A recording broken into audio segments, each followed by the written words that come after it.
CNN and other news organizations attempted to cover a national summit meeting on harmful chemicals in our water. The summit featured a speech by the embattled head of the Environmental Protection Agency, Scott Pruitt. But CNN's government regulation correspondent Renee Marsh and other reporters were not allowed into that meeting, even though it was an open meeting, no classified information. Renee is joining us now along with our senior media correspondent, Brian Stelter. First of all, Renee, tell us what happened. Well, Wolf, we should point out that we didn't even learn about the event from the EPA. We learned about it from a service that CNN subscribes to that essentially tells you a daily list of events happening throughout Washington, D.C. This was an event about harmful chemicals in the public water.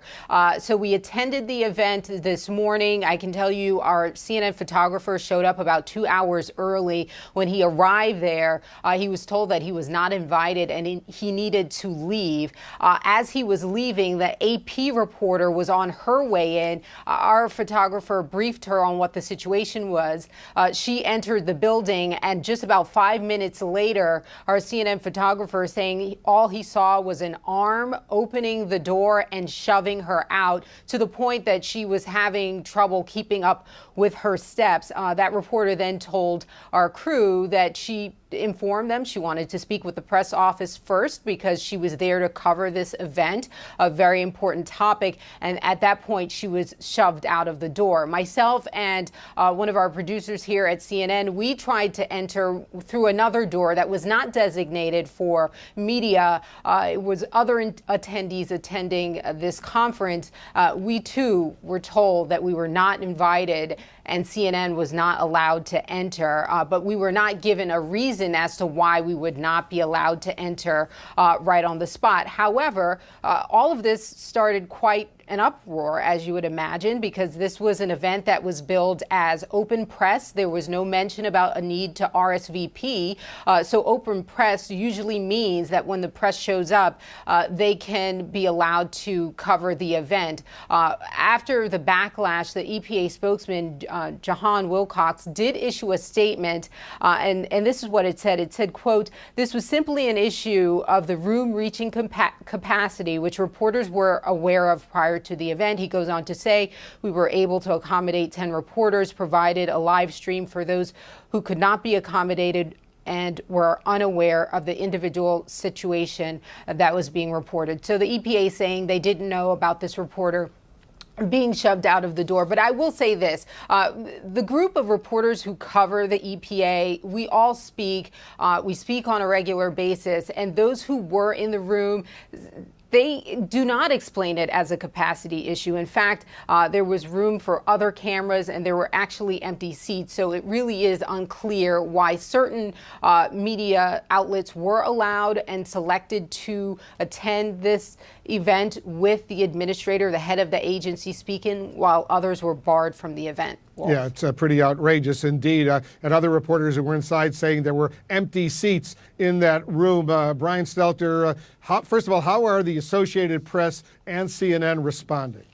But by saying this is unacceptable, especially because, as your banner on screen says, the EPA chief has been embattled. Everywhere you turn, it seems there's another scandal involving the EPA. This is an agency that cries out for accountability coverage right now. We need to know what the heck is going on in Pruitt's office and with his deputies and with his agency. And instead, what we're seeing is the door being closed, in some cases literally.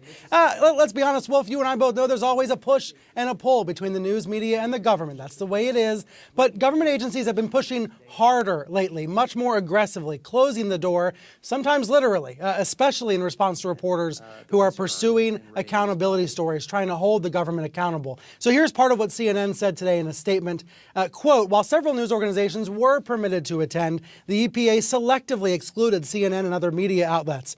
We understand the importance of an open and free press, and we hope the EPA does too." Now, as Renee mentioned, one of the AP reporters seemed to be grabbed by security and shoved out of the building. Here's what the AP's executive editor, Sally Busby, said in a statement. She said it is particularly distressing that any journalist trying to cover an event in the public interest would be forcibly removed. Wolf? It is pretty outrageous. When we say forcibly removed, she was physically shoved out, right? That's right. That's the account both from the reporter and from others who were there. Wolf, you and I are in New York because we're going to a dinner, Freedom of the Press dinner tonight here in New York, one of these annual events to acknowledge the push and pull between the government and the press. Certainly, we are seeing government agencies in many cases become more restrictive when it comes to access to information, when it comes to attendance at events. I don't want to paint with too broad a brush because certainly some agencies are better than others. But this incident today at the EPA is very disturbing, and it's why there's been more activity recently by press freedom groups to ensure that doors are not shut, that access is not cut off by the Trump administration. You know, Renee, it seems to me this is part of a larger pattern. When we say embattled EPA, they've been going through a lot because of all the controversy surrounding Scott Pruitt.